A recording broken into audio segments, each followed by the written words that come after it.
Bienvenidos todos y todas al Museo de Altamira. Mi nombre es Débora Ordaz y ella es mi compañera Lucía Díaz y somos las técnicas que trabajamos en el Departamento de Investigación del Museo. La actividad que desarrollamos hoy se enmarca en las Jornadas Europeas de Arqueología. Estas jornadas, que surgen a iniciativa francesa, tienen como objetivo la promoción y difusión de la arqueología, de las colecciones, de la investigación. De este modo, en estos 3 días hemos presentado diferentes vídeos, diferentes grabaciones en las que mostramos, con la colaboración de diversos especialistas, cómo la investigación arqueológica nos puede ayudar a revivir el Paleolítico Superior. Por ejemplo, Pedro Castaños nos habló cómo, a través de la paleontología, podemos conocer la fauna que habitaba la cornisa cantábrica durante este periodo paleolítico. Daniel Garrido, por su parte, nos ha mostrado, a través de la arqueología experimental, el aprovechamiento que las poblaciones prehistóricas hacían de los recursos animales. Lucía y yo vamos a hablar hoy concretamente de los habitantes de la Cueva de Altamira, cómo podemos conocerlos a través del estudio del yacimiento arqueológico, su estratigrafía y los objetos que encontramos en el mismo. En la actividad de hoy os vamos a presentar el yacimiento arqueológico de la Cueva de Altamira, que se encuentra en la zona vestibular de la cavidad y que quedó parcialmente sepultado por el derrumbe que selló la boca hace unos 13.000 años. Las personas del Paleolítico elegían las bocas de las cuevas, los abrigos o incluso zonas al aire libre para establecer sus campamentos en su régimen itinerante de seminomadismo. ¿Y qué ventaja tenían las cuevas? Bueno, pues los vestíbulos solían ser amplios y además estaban protegidos por unas viseras de las inclemencias meteorológicas. A ellos se incidía la luz del sol y además las cuevas tienen un microclima más o menos constante en cuanto a temperatura y humedad que hacía de las zonas vestibulares las idóneas para elegirlas como los lugares de habitación de estas sociedades. Los desechos y la cultura material que en estas zonas abandonaban estos grupos humanos fueron conformando lo que hoy ha llegado hasta nosotros como el yacimiento arqueológico de la Cueva de Altamira. Este abandono reiterado de objetos en los lugares de habitación, unos encima de otros, es lo que va formando los distintos niveles arqueológicos que hoy en día podemos leer en este yacimiento en función de los diferentes momentos de habitación de la cueva.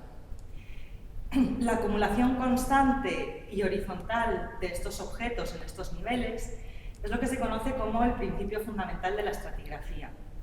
¿Y qué es la estratigrafía? Es el estudio de las diferentes capas, niveles o estratos de tierra en los que se van depositando estos objetos. Es decir, es la metodología fundamental y básica para entender cómo se fueron formando estos yacimientos en los diferentes niveles de ocupación humana. Es una herramienta fundamental en arqueología para entender cómo, cuánto tiempo y cuántas veces habitaron en un yacimiento concreto personas o culturas concretas. Centrándonos ya en el yacimiento de Altamira, en el año 2003, el Museo Nacional y Centro de Investigación de Altamira inició un proyecto de investigación titulado Los tiempos de Altamira.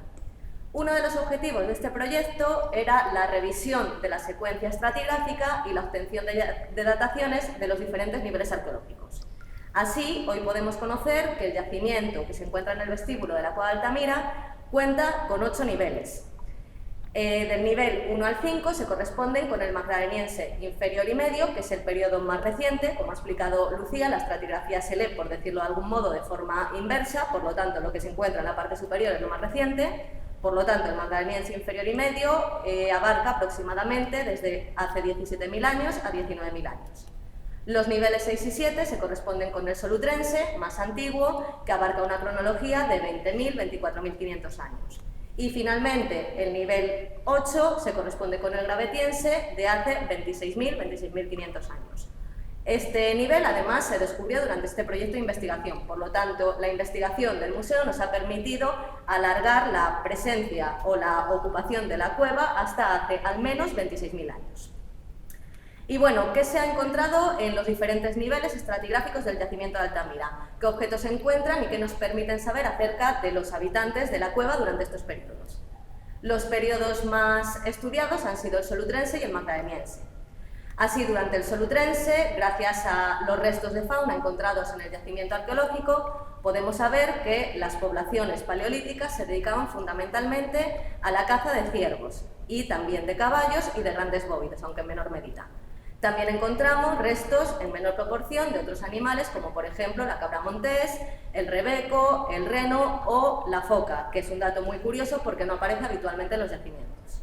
También sabemos que estas poblaciones se dedicaban al marisqueo en la costa litoral, ya que han aparecido en el yacimiento conchas de lapa fundamentalmente y de caracolillos de mar. Esto es bastante importante porque hay que tener en cuenta que durante este periodo solutrense la costa se encontraba mucho más alejada de la cueva de Altamira que en la actualidad. En la actualidad la costa se encuentra a unos 4 kilómetros de la cueva en línea recta y en el solutrense, debido a la presencia de los glaciares, es una época muy fría, se encuentra como a 14 kilómetros. También se han encontrado en el yacimiento otros objetos, por ejemplo industria lítica, que son objetos que se realizan sobre piedra, fundamentalmente sobre sílex, pero también cuarcita. El fósil guía de este periodo solutrense es la punta de proyectil, de hecho se denominan puntas solutrenses. Estas puntas se realizan con una técnica muy característica, que es el retoque, la talla por presión y el retoque plano. La talla por presión consiste en utilizar un compresor para presionar la pieza evitando golpearla. Bueno, como digo, esto es uno de los mayores hitos tecnológicos del periodo solutrense y estas puntas se utilizaban como armas arrojadizas en relación con la caza. Se enmangaban fundamentalmente en astiles de madera que no se han conservado en rasgos generales hasta la actualidad. Otro objeto muy importante son los buriles. Los buriles también se realizan sobre piedra, fundamentalmente sílex, y se relacionan con el trabajo de la madera y también se utilizaban para grabar en huesos o incluso en las propias paredes y techos de la cueva. Respecto a la industria ósea, esto es, los objetos realizados sobre asta y sobre hueso, hay que señalar que en este momento no tiene tanta importancia como la industria lítica, aunque también encontramos azagaya, que de nuevo se utilizaban las azagallas como armas arrojadizas relacionadas con la caza, y también agujas, que tienen una gran importancia porque se utilizaban para el cosido, lo que muestra de nuevo la importancia de la indumentaria. Y bueno, finalmente destacar unos objetos muy curiosos que han aparecido en la cueva de Altamira que se relacionan con lo que se denomina arte mueble, son objetos de adorno personal, que son 4 plaquitas de hueso que se realizaron sobre hueso y oides de caballo, que es el que se encuentra en la garganta, en la zona del cuello, y bueno, presentan una perforación, todos ellos en la parte superior, y varias líneas de grabados transversales a lo largo del borde. Estos objetos fueron encontrados en los años 20 por Hugo Bermayer, quien ya señaló que podía tratarse de elementos de un mismo collar. Por lo tanto, se piensa que fueron utilizados como colgantes. ¿Y qué sabemos sobre los niveles magdalenienses? Pues estos 5 niveles son más finos, más delgados que los niveles solutrenses, con lo cual nos pueden estar hablando de ocupaciones más cortas en el tiempo, pero más recurrentes. En cuanto a la fauna que encontramos en estos niveles, como ya comentaba Pedro Castaños, en el magdaleniense se tiende a interpretar la especialización de la caza para los yacimientos que se encuentran en zonas de llanuras boscosas de cara a la caza del ciervo y para los que se encuentran próximos a las zonas montañosas de cara a la especialización en la caza de la cabra.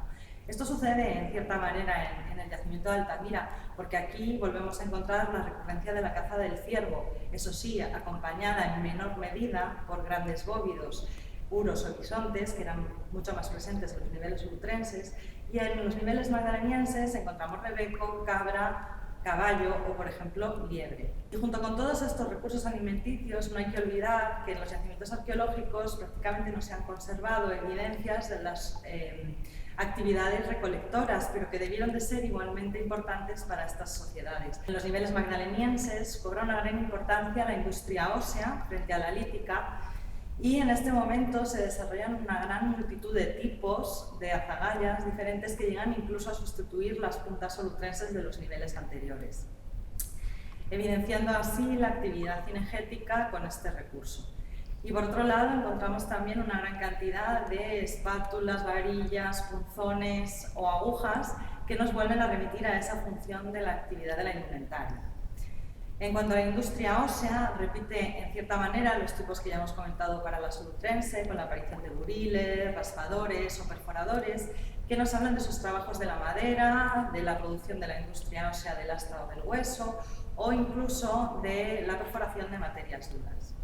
Y en cuanto al arte mueble de los niveles magdalenienses, cabe señalar que prolifera la aparición de colorantes e incluso aparecen algunos cantos rodados que están impregnados en estos pigmentos.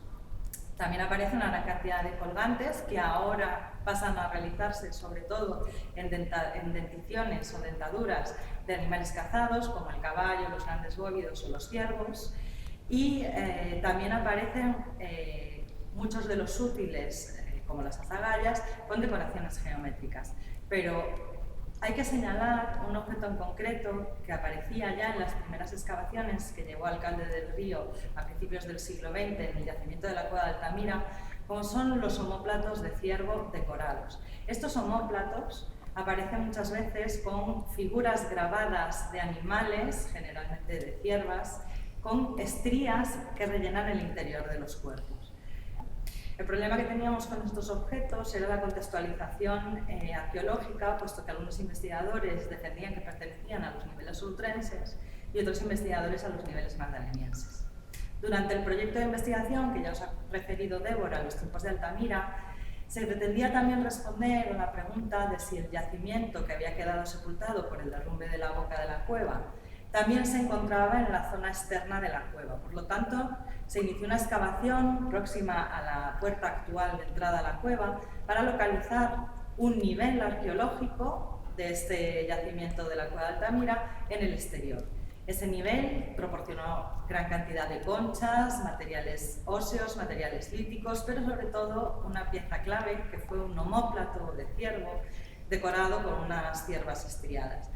Este omóplato por primera vez aparecía en un contexto arqueológico, pudo ser datado y pudo ser datado también en nivel arqueológico y resolvió este conflicto de atribución cultural ubicándolos en los niveles del magdaleniense inicial. Volviendo ya de forma breve al yacimiento de la Cueva de Altamira y su estratigrafía, que es en lo que se centra la actividad de hoy, señalar, como ya he explicado al inicio de la actividad, que actualmente podemos diferenciar 8 niveles que se corresponden con el magdaleniense inferior y medio, el solutrense y el gravetiense. Sin embargo, esto no siempre ha sido así. Como ya dijo Lucía, el yacimiento arqueológico ha sido investigado desde el propio descubrimiento de la Cueva de Altamira, que se produjo a finales del siglo XIX. El propio Marcelino Sáenz de Sautuola, el descubridor del arte rupestre y quien atribuyó este arte rupestre al periodo paleolítico, ya habló de algunos objetos que se encontraban en superficie, como por ejemplo fauna, industria lítica, ósea, y que abarcaban desde la zona del vestíbulo de la cueva hasta la sala de polícromos. Además recogió algunos de estos hallazgos. La antigüedad de la Cueva de Altamira nos afectó hasta el año 1902, por lo tanto no fue hasta este momento cuando empezaron las primeras excavaciones sistemáticas. El primero en excavar fue, en estos años, Hermilio Alcalde del Río, que excavó el yacimiento del vestíbulo identificando 2 niveles, magdaleniense inferior y solutrense. En los años 20, Hugo Obermayer excavó de nuevo el yacimiento, identificando estos 2 niveles y otro nivel que él denominó bajo el solutrense, aunque solo publicó una escueta lista de fauna, como por ejemplo cérvidos o conchas de lapa. El yacimiento no volvió a excavarse hasta la creación del Museo Nacional y Centro de Investigación de Altamira en el año 1979. En el año 80, Joaquín González Echegaray, primer director del museo, excavó junto a Leslie Gordon Freeman solo la parte superior del yacimiento, el nivel correspondiente al magdaleniense inferior. Identificaron estos 2 niveles que ya se conocían hasta este momento, magdaleniense inferior y solutrense, aunque también identificaron una serie de subcapas, lo que mostraba que ya existía una mayor complejidad en la estratigrafía de lo que se pensaba hasta ese momento. El conocimiento de la estratigrafía de la Cueva de Altamira también tiene relación con las corrientes interpretativas del arte presente en la Cueva de Altamira. En este sentido, hay que señalar que a principios del siglo XX, Henri Breuil propuso que el arte de la cueva se había realizado durante un gran periodo cronocultural que abarcaría desde el auriñaciense hasta el magdaleniense. Sin embargo, en los años 50, otro prehistoriador, Lenoir Morin, basándose en el conocimiento del yacimiento y en la existencia de esos 2 periodos, magdaleniense y solutrense, documentados en ese momento, atribuyó las figuras de técnicas y estilos más arcaicos al momento solutrense y las demás al momento magdaleniense. Esta interpretación estuvo vigente hasta la constatación en el siglo XXI ya, con el proyecto de los tiempos de Altamira, de la existencia de ese nivel gravetiense, así como con la realización de una serie de dataciones de costras calcíticas que estaban encima de algunas de las pinturas de la cueva, por las series de un aleatorio, viendo que la hipótesis de Braille era válida para explicar el arte de la cueva de Altamira. Es decir, se trata de un arte realizado a lo largo de un periodo cronocultural muy largo que abarca todo el Paleolítico superior, incluso apareciendo un signo datado hace 35.600 años que nos está evidenciando un primer momento de utilización de la cueva en el periodo auriñaciense. La única evidencia que a día de hoy tenemos de esta ocupación gravetiense, puesto que no lo hemos encontrado en el yacimiento. Así que podemos decir que uno de nuestros retos de futuro en el desarrollo arqueológico, en el estudio de Altamira, es precisamente documentar estas primeras ocupaciones auriñacienses en algún contexto arqueológico dentro de la cavidad. Bueno, y ya para concluir, solamente destacar algunos aspectos claves que ya os hemos contado anteriormente, algunos hitos importantes de la investigación arqueológica del Museo de Altamira de los últimos años. Este proyecto llevado a cabo por el museo nos ha permitido varias cosas. Por un lado, alargar la ocupación de la cueva hasta hace al menos 26.000 años, con el descubrimiento o la identificación del nivel gravetiense. En segundo lugar, también nos ha permitido resolver el enigma sobre la cronología de los omóplatos con grabado estriado y, por ende, la cronología de este tipo de figuras en el arte rupestre de la cueva, que desde este momento se asignan al magdaleniense inferior, hace aproximadamente unos 18.000 años. Y por último, señalar que nos ha permitido retomar la hipótesis de Braille sobre la larga tradición del arte rupestre de la cueva de Altamira, que abarcaría al menos desde el auriñaciense hasta el magdaleniense. Y ya para concluir, como dice Lucía, todavía nos quedan importantes retos, importantes investigaciones a llevar a cabo en el yacimiento arqueológico, como por ejemplo la identificación de este nivel auriñaciense que conocemos a través del arte, pero no a través de la estratigrafía de la cueva.